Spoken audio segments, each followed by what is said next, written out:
Aw man, I was just recently digging around my yard like I do every first Tuesday of the month when I stumbled upon this.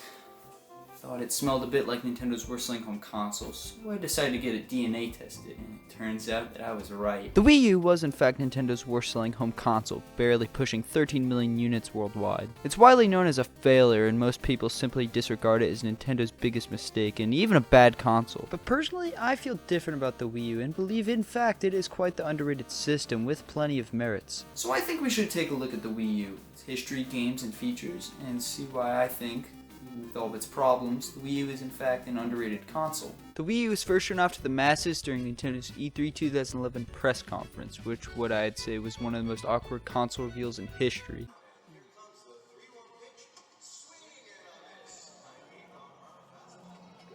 You could tell that for even people who are well into the video game scene, they didn't know what the hell to make of this thing. It's been said time and time again that one of the biggest reasons the Wii U flopped was because of the bad marketing, and I couldn't agree more. The trailer shows off mainly the gamepad and pays very little attention to the actual Wii U console, making it seem like it was some sort of accessory, and it doesn't help that when the actual console is shown, it looks extremely similar to the second generation of Wii family systems. Marketing for the system wouldn't really improve much in the future. Most ads consisted of kids whining to their parents on why they definitely should drop $350 on the brand new Nintendo console. Funnily enough, many ads even brought up the fact that there might be confusion between the original Wii and its successor, which brings up the question of why even call it the Wii U? I don't know, the name Wii U never entirely rubbed me the wrong way, but at the same time, why Nintendo ended up naming it that is beyond me. They understood that the Wii's main audience was extremely casual players, so trying to make a similar looking console that used same controllers with a name that is one letter apart is just a bad idea. As fate would have it, the Wii U launched on November 18th, 2012 in North America, with one good game, one new Super Mario Bros. U, and a whole lot of this.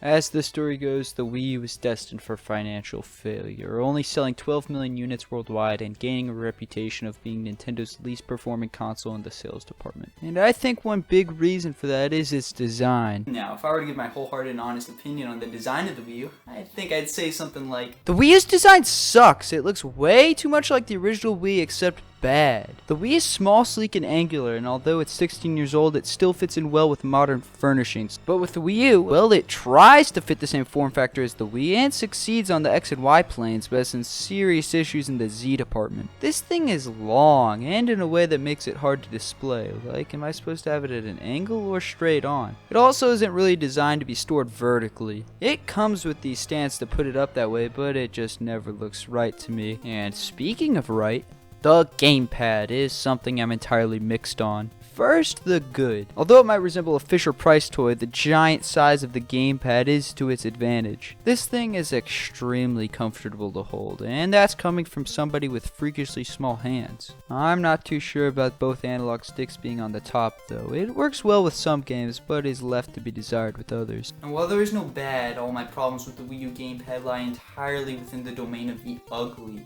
Nintendo, listen, right here, this is a controller. It's held by people while playing games. Now, that means you're actually meant to touch the controller. I know, crazy idea. So, could you please tell me why you'd make the entire front panel of this thing out of gloss plastic? I hate this stuff. It's an absolute dust and fingerprint magnet no matter what, and it's okay, I guess, when a console has it, because generally, it won't get that many fingerprints, but a controller? That's just awful. Why anybody would ever design a controller with this stuff is just completely insane. And on top of that, Nintendo has a history working with the devil's material. Just take a look at the 3DS. That's disgusting. If you go back a console generation with their handhelds, you look at the DS Lite, and hey, that's nice. It's matte. Oh my god, it's gloss again. I hate gloss. Well, it looks like the odometer's going off the charts, which means it's time to actually look at things I actually do like about the Wii U.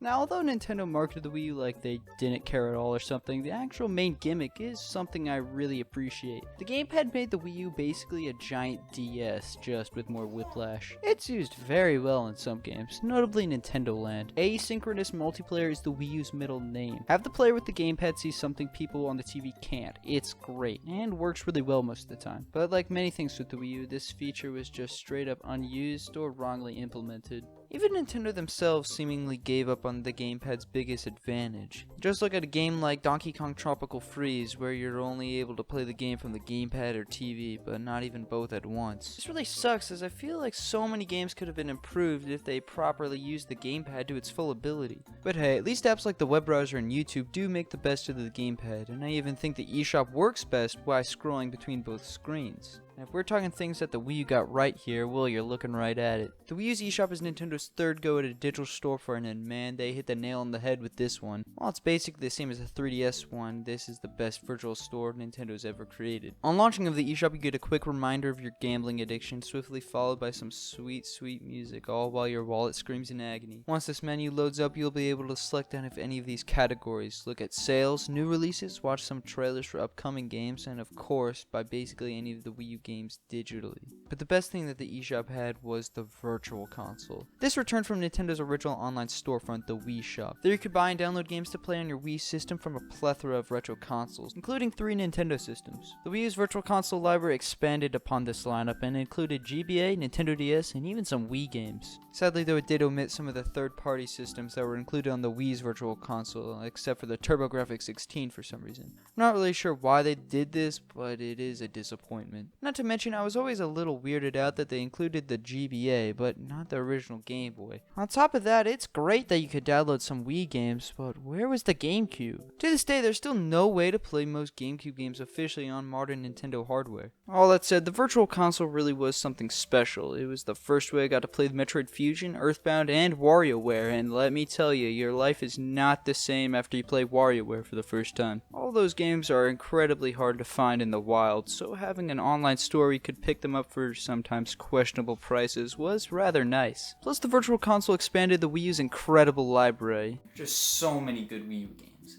Here's some of my favorites. Nintendo Land was bundled with the Wii U, similar to Wii Sports, and as mentioned earlier, is the peak Wii U experience. It's a great use of the gamepad, and just overall is a really fun and polished game. It consists of multiple mini-games from different Nintendo series. The Zelda, Pikmin, and Metroid ones are definitely my favorites, just really fun and innovative ways to play. And on top of that, I got this one for $1 at GameStop, so this really is just a must-buy for any Wii U owner who for some reason doesn't already have this game. Mario 3D World was not liked when it was first announced, and even after launch, but after people had some time to actually play the game, they realized what they were missing out on. This is such a good game, great level design, really good controls, it's 3D Mario, what else do you expect? The soundtrack went for a big band jazz thing this time around, and I have to say I'm a fan. Unsurprisingly, it's probably one of the best games on the system. And what's a Nintendo system without Smash Bros? Smash 4 was a bit odd, considering that there's both a 3DS and Wii U version that were released at the same time that are mostly the same, but still have some differences. That doesn't change the fact that this was a top tier Smash game. So much fan service, plenty of iconic characters were added alongside some great music. Sadly though, it does currently seem to be overshadowed by Smash Ultimate. 2014 to 2015 really seemed like Nintendo's last push at trying to get the Wii to sell. Mario Kart 8 came out then and did really well. Super innovative, and at the time, going from the bloom-ridden mess that was Mario Kart Wii to this was really amazing. Splatoon came out in 2015. It was Nintendo's first new major IP since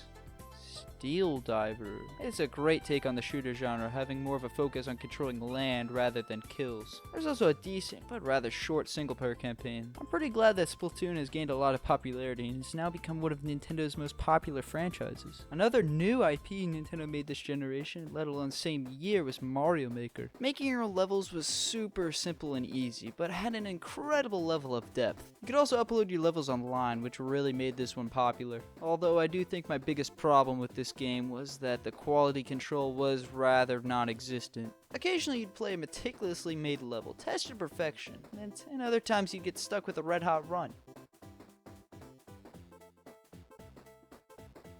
That's it. That's the level. Donkey Kong Country Tropical Freeze is a game, and even a good one at that. What can I say that hasn't been said already? It's probably one of the best 2D platformers ever. Amazing level design, great controls, great music. Just go ahead and play it already. Continuing on, Minecraft also made its way over to the Wii U, although rather late into its life. Like, come on, it's just Minecraft. It also didn't really even do anything cool with the gamepad. Instead, it's basically just like all the other versions of console Minecraft. The only exception being that it came with a Mario mashup pack, and admittedly pretty cool bit of extra content. Sadly though, out of all the great Wii U games, there of course are some stinkers in the bunch, like our good friend Mighty Number 9, and by good friend I mean bad, cause this game sucks. After Mario Maker released, it really seems like Nintendo just stopped giving a piss about the quality of what they're putting out. Star Fox Zero controls bad and it's not very original, although the game it came bundled with, Star Fox Guard, is actually pretty good. Paper Mario Color Splash sucked, and Mario Tennis Ultra Smash has to be the grossest Mario sports game ever, and on top of that it retailed for $50. Dear God, and don't even get me started on Animal Crossing Amiibo Festival. Aw, shoot, man, it's Miiverse. Oh man, Miiverse was so cool. In short, it was a social media built specifically for the Wii U where you could make drawings and post to specific communities. Some games like Splatoon and Mario Maker even supported Miiverse posts in the game that would show up during gameplay. In fact, the whole menu of the Wii U was originally integrated with Miiverse. This is known as Waru Waru Plaza. Each Mii used to represent another player, and whatever post about the game they're currently playing would show up on the screen. It was pretty cool, and I'm sad to see that it doesn't work anymore. Miiverse eventually got 3DS support in late 2013. It was really cool to be able to talk about different 3DS and Wii U games in the same place on the same console. In 2017, with the release of the Nintendo Switch, many Wii U services like Wii U Chat and yes, Miiverse was shut down. The Switch brought a lot of change to Nintendo. I think most for the best, but some for the worst. In my opinion, that system feels a lot more sterile than the Wii U. It lacks the personality. The eShop doesn't have any music, and the Mii Maker is a silent void. I like the Switch, don't get me wrong, but I absolutely like the charm of the Wii U more. I also don't believe the sentiment that the Wii U is obsolete after the Switch came out. Like, yes, many Wii U games have been ported over the Switch, but the originals are still significantly cheaper. Why pay $60 for Tropical Freeze when I could get virtually the exact same game for $15? Like, is Funky Kong really worth the extra $45? That's why I recommend to anyone who's thinking of getting into game collecting that a Wii U is a must-buy. Not to mention, I predict this thing will shoot up in price tremendously as gamepads start to wear down. On top of all of that, the Wii U is backwards compatible with practically every single Wii game, so adding to the already amazing library, you have games like Mario Galaxy and Wii Sports Resort, among many others. I had some fond memories with the Wii U. Although now most of the focus is on the Switch, the Wii U is actually a system I do regularly come back to. It is far from perfect, but it is anything but a bad console, and I really wish more people held it in a higher regard. Also, it had Meme Run. I mean, no other console can do that.